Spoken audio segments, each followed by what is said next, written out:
Spider-Man, X-Men, Blade, Catwoman, Kick-Ass, Thor, Batman ou encore Avengers, le succès des super-héros au cinéma aujourd'hui ferait presque oublier qu'ils viennent tous d'un univers commun, le comic book.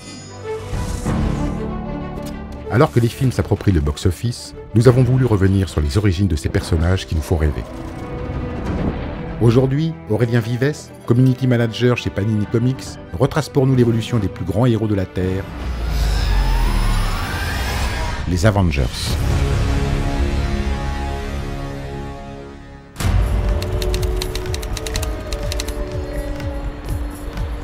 En 63, c'était une époque où Marvel, au niveau de la publication, avait des obligations de publication. C'est-à-dire ils étaient obligés, sinon ils avaient des grosses pénalités, de publier vraiment les comics qu'ils avaient prévu de publier, en tout cas en nombre.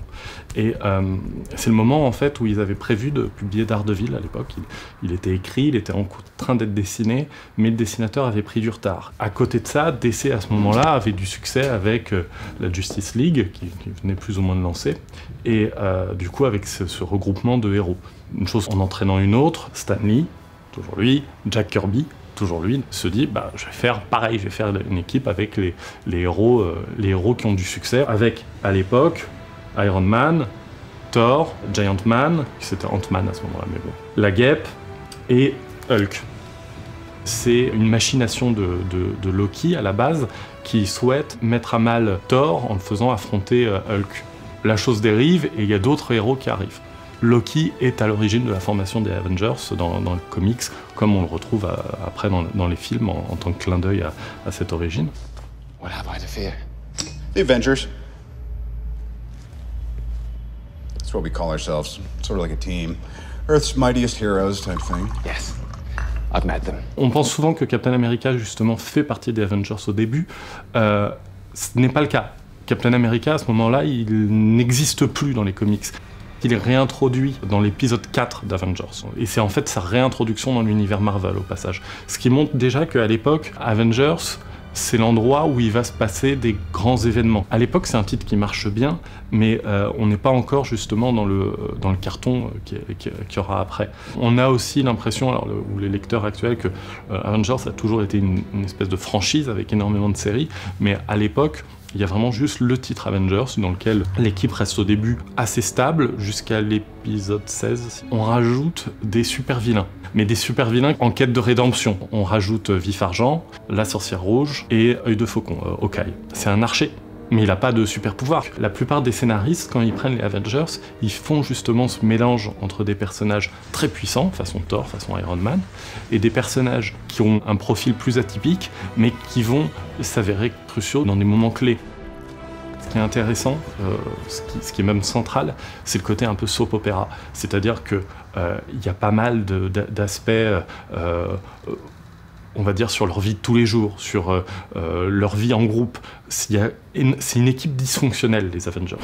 I thought I didn't qualify.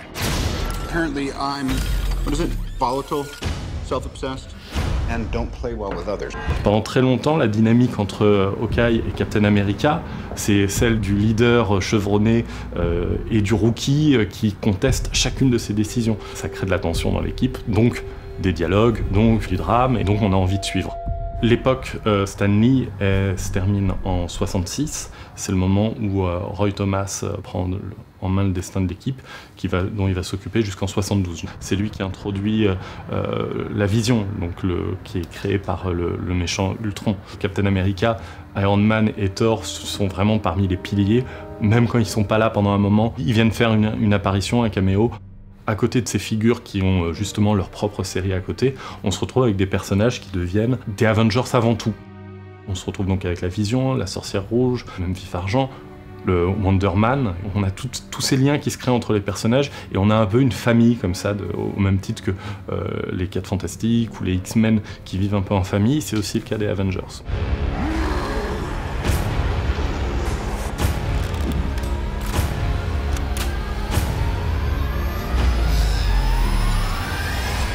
Jusqu'à ce moment où, justement, l'équipe va se séparer. Il y a une partie de l'équipe qui va s'installer sur la côte ouest des États-Unis, qui est fondée par Hawkeye, justement, cette nouvelle équipe, les Avengers West Coast. On retrouve la Guêpe, on retrouve donc Hawkeye, on retrouve la Sorcière Rouge, on retrouve Wonder Man dont je parlais. Là, il y a Tigra, donc qui est un personnage un peu plus secondaire. Les années 90 marquent la première crise chez les éditeurs de comics. Pour pouvoir rester au top des ventes, Marvel privilégie la quantité au détriment de la qualité et mise sur ses 2 titres phares, Spider-Man et X-Men. Cependant, le scénariste Bob Arras tient à flot les Avengers pendant 3 ans, en étoffant notamment les personnages de Vision et Black Widow. Il y a ce moment où en fait il y a l'explosion des dessinateurs stars. C'est Jim Lee, c'est Todd McFarlane, c'est Robert Liefeld. Et ces dessinateurs en fait se disent à un moment mais nous on fait gagner énormément d'argent à Marvel et bon on a un bon salaire mais en fait même nos idées, parce qu'ils participent à l'élaboration des scénarios, même nos idées en fait elles nous rapportent pas plus d'argent. On va créer un personnage, on va lui donner un design super cool et en fait après ça nous on gagne rien dessus. Leur idée c'est pas tant de demander plus que en fait de partir, d'aller fonder Image Comics pour justement avoir un contrôle total. Un peu plus tard, en 96, ces dessinateurs disent à Marvel écoutez, on veut bien travailler avec vous, mais faut nous laisser aussi une liberté artistique quasi totale. C'est le moment où, à la fin du crossover Onslaught, Marvel laisse les clés à Image Comics. Donc c'est la période Heroes Reborn. Il raconte les origines des personnages, mais après un démarrage un peu tonitruant, ça prend assez vite l'eau. En 96, Robert Liefeld écrit pendant 13 épisodes la série Avengers, avec Jim Valentino au dessin. Donc 13 épisodes, on voit bien que ça n'a pas le succès escompté, sinon ça aurait duré plus longtemps. Et en 97, ils refont une histoire pour faire revenir tous ces héros dans l'univers Marvel classique. Ça s'appelle Heroes Return, forcément. Ils rendent les clés des Avengers à quelqu'un qui est féru de continuité, justement, de l'histoire des personnages, et qui est Kurt Busiek.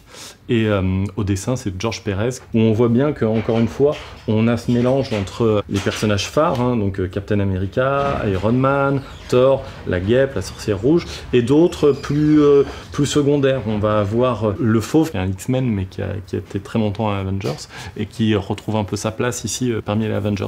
Donc ça, c'est un excellent run qui dure pendant plusieurs années. Les ventes de la série repartent à la hausse. En 2004, Joe Quesada, éditeur en chef de Marvel, décide d'engager Brian Michael Bendis sur les Avengers.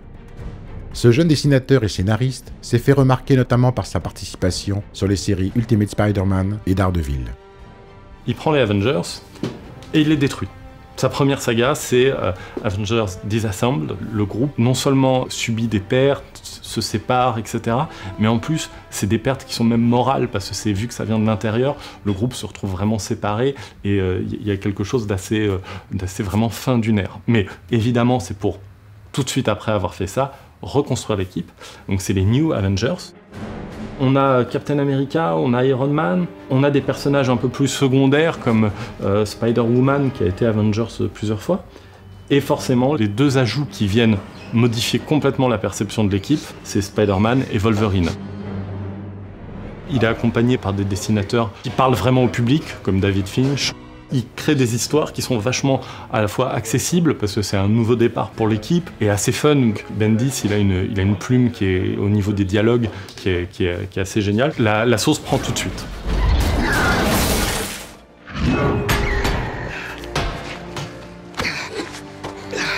You ready for another bout?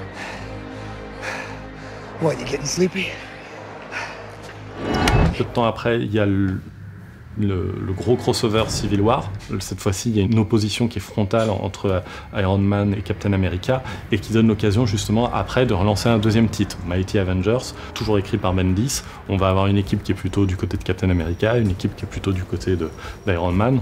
À partir de là, on commence à multiplier les titres Avengers parce que justement, il y a un énorme succès. On se retrouve donc comme ça avec une période assez longue où Bendis écrit, et c'est lors de Marvel Now, qui est une espèce de grand battage de cartes de Marvel où ils redistribuent les équipes créatives, etc. Il y a une espèce de grand brainstorming. Et à ce moment-là, c'est un autre scénariste, Jonathan Hickman, qui prend en main le destin des Avengers. Vu qu'il y a eu beaucoup de titres Avengers, que tout le monde un peu est devenu un Avengers, il décide de prendre le concept jusqu'au bout. Et les chefs, Iron Man, Captain America, ils vont pouvoir piocher dans toute l'équipe pour créer l'équipe du moment qui va le mieux fonctionner. Et en fait, petit à petit, l'équipe grossit. Et en fait, c'est une énorme histoire qui fonctionne vraiment un peu comme un système de rouage. On a chaque élément qui, petit à petit, sert la grande histoire qu'il est en train de mener petit à petit jusqu'à Secret Wars, qui va, encore une fois, servir à rebousculer les cartes de l'univers Marvel. Ça, ce sera pour la fin de l'année. Guys, I'm bringing the party to you.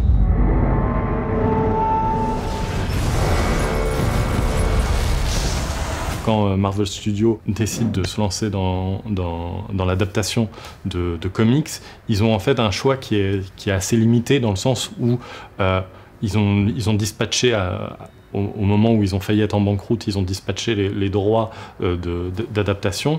Donc ils n'ont plus accès aux 4 Fantastiques, aux X-Men, à Spider-Man. Donc forcément, ils se retournent vers leur autre grosse franchise auquel ils ont encore accès, les Avengers. Donc, ils commencent par Iron Man et dès la scène post-générique, décident de mettre en place ce grand plan vers la formation des Avengers. I am Iron Man. You think you're the only superhero in the world? Mr. Stark, you become part of a bigger universe. You just don't know it yet. Who the hell are you? Nick Fury, director of S.H.I.E.L.D. Oh. I'm here to talk to you about the Avenger Initiative. Il y a un effet vraiment de miroir avec ce qu'il y a eu dans les comics, c'est-à-dire il y a d'abord eu les titres comics sur les héros solo, et après seulement le titre Avengers. Là c'est la même chose, on a d'abord des films sur le héros tout seul, avant d'arriver au film Avengers de Joss Whedon. Alors évidemment, il y a des légères différences. Le Shield a une importance assez cruciale dans les films, chose qu'il avait, mais de manière assez, au bout du compte, assez superficielle dans les comics. C'est-à-dire, il y avait des histoires avec le Shield, mais il n'y avait pas ce côté de grande force mondiale de protection qu'il peut avoir dans l'univers cinématographique. Shield Emergency Protocol 193.6 in effect. We're at level, sir. Good. Let's vanish. Pour le deuxième, l'ère d'Ultron, a priori, même sans avoir vu le film, on sait que ça va sûrement être Stark qui va derrière l'origine d'Ultron, là où c'était Ant-Man, Hank Pym, dans les comics. I tried to create a suit of armor around the world, but I created something terrible. Artificial intelligence. It's called the Ultron Program. Que Stark, qui est spécialiste en robotique, soit celui qui crée le robot méchant, bon, ça a une vraie logique au niveau de la narration.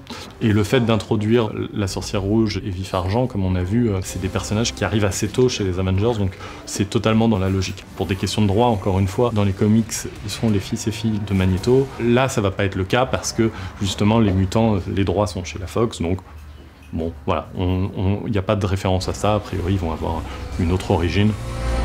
Here we all are. With nothing but our wit and our will to save the world.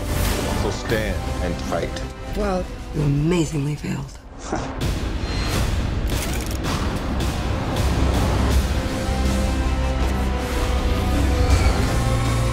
That's the best you can do! You had ass.